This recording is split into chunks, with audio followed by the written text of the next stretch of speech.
nosotros como grupo parlamentario del FMLN, obviamente nos interesa la clase trabajadora que hoy por hoy tiene salarios de hambre.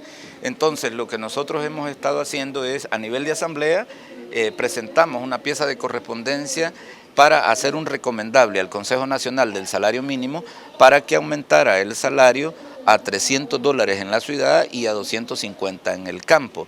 Es decir, que en la práctica nosotros estamos respaldando la propuesta que el gobierno ha hecho de manera formal ante el Consejo Nacional del Salario Mínimo.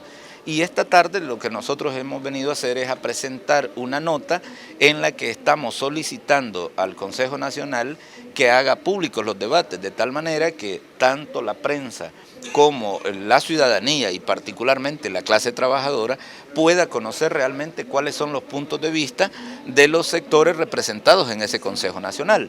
Está el gobierno con 3 representantes, está la empresa privada con 2 representantes y está también el sector laboral con 2 representantes. Los acuerdos se tomarán con mayoría simple, eso significa de 7 por lo menos 4.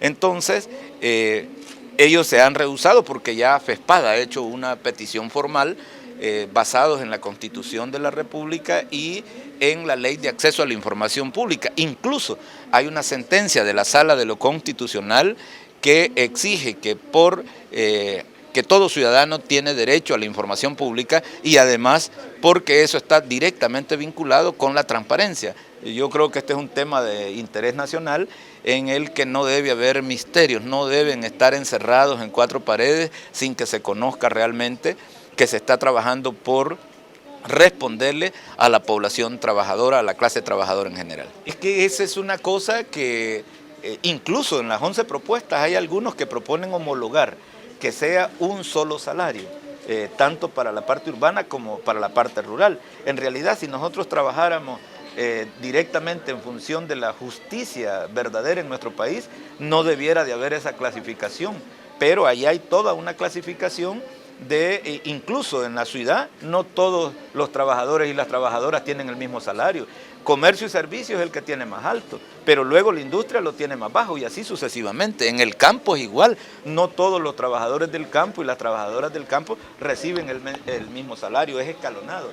Esa es una aberración que viene de años anteriores. Había que reformar el Código de Trabajo y para poder tener un salario que sea igual tanto en la parte urbana como en la parte rural.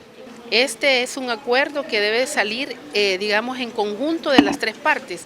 Por tanto, no solo puede ser una parte, digamos, de gobierno, sino que cuando se llevó a la mesa del Consejo, ANEP y en este caso el sector laboral no votaron a favor de la propuesta de FESPAD, la que hizo la petición formal basado, ¿verdad?, en lo que ya expresaba el diputado Quintanilla, y que obviamente esto lo que está ofreciendo es la transparencia, está ofreciendo a la ciudadanía la posibilidad del debate, el sustento técnico, financiero y de la realidad económica del país y de quién aporta qué en ese momento para la decisión del ajuste al salario mínimo.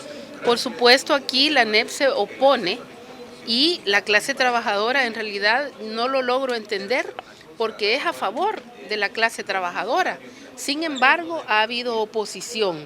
Esperamos que si estas notas siguen llegando, puedan reforzar la posibilidad de que ese acuerdo sea de manera conjunto, que en todo caso, ojalá eso se revierta desde, digamos, la representación laboral y el gobierno, porque lo que se requiere o lo que se quiere es que la ciudadanía sepa qué se va a tomar, digamos, ese día como decisión de ese importante ajuste de la expectativa de la clase trabajadora.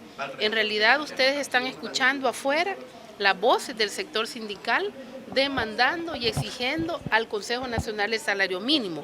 Por supuesto somos 3 partes importantes y el consenso sería lo más relevante. Mire, con todo respeto, la ANEP ha presentado la propuesta en los mínimos, ese 9% gradual en 3 años, que ya como en algún momento lo decía, ni siquiera alcanza para comprar 2 tortillas, digamos, si lo distribuimos en un mes.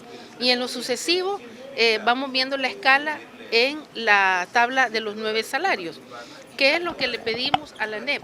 Que reconsidere, que evalúe, que en realidad lo que demanda la legislación laboral y la Constitución es el costo de la vida.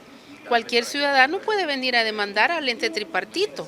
Hoy por hoy no se cumple lo que está establecido en la Constitución y en el artículo 145 y 146. Eso fácilmente puede ser demandable porque no lo está cumpliendo el ente tripartito. El 12%, del 12% hay un retroceso de parte de la ANEP en un 9%. Eso debo decirlo muy claramente. Mire, es importante abrir el debate por transparencia. Es importante abrir el debate para dar a conocer el sustento, la justificación tanto técnica, financiera y de la realidad del país. ¿Por qué ANEP se opone a que entonces se pueda debatir de manera transparente? Porque en realidad ha presentado una propuesta con los mínimos, lo cual es muy distante a las propuestas del sector sindical, que son propuestas más elevadas. En este caso, igual, la propuesta del gobierno es diametral en relación a la propuesta de ANEP. Por tanto, ¿cuál es el miedo? A la transparencia. ¿Cuál es el miedo de informarle a la ciudadanía de lo que se va a decidir y de lo que se va, en este caso, a opinar?